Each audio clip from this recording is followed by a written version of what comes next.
My name's Agnes Fletcher. I'm Director of Living and Dying Well. We're a research organisation focused on end-of-life care issues. Well, like all forms of suicide, Living and Dying Well's view is that we should try to prevent it.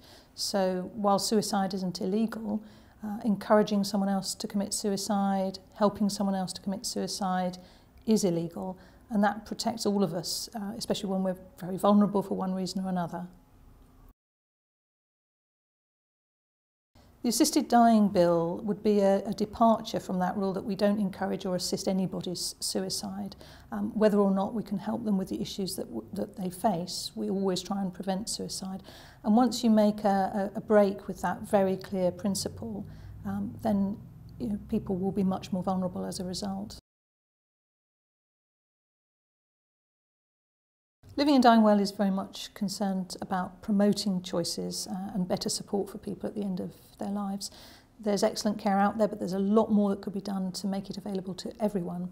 So our co-chair, Baroness Finlay, who's a Professor of Palliative Medicine, currently has her own bill in the House of Lords, which is to improve training for all medical professionals in care of dying people, and also about ensuring that palliative care services are available to people 24/7, because at the moment that isn't the case. There are some parts of the country, there are some people who, because of their age or the type of condition that they have, don't have the best access to palliative and end-of-life care. So we really want to do something about that.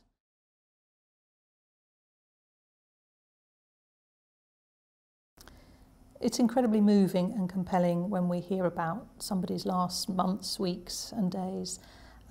And when someone is expressing a wish for the law to change or to have more control over their death, it is, of course, very compelling. How can we think about denying someone, as it were, their last wish?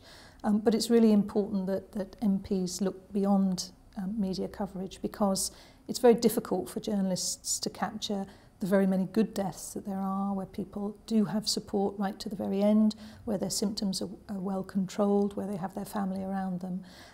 That doesn't grab the headlines in quite the same way. It's also really difficult to get across the risks that there would be to people with life-limiting conditions, the way that many people feel themselves to be a burden and could feel pressure to opt for an assisted suicide with a law to change. Those aren't things that translate very easily, unfortunately, but it's so important that MPs and journalists, where they can, look beyond emotion and look at the evidence for whether it's safe and right to change the law. It's really important. There are strong views on either side. It really goes to the heart of all sorts of aspects of our society, what we expect from our doctors and nurses, what we feel about our own deaths and the deaths of those around us, and how we want to support people. It also touches on issues like assisted suicide and suicide prevention.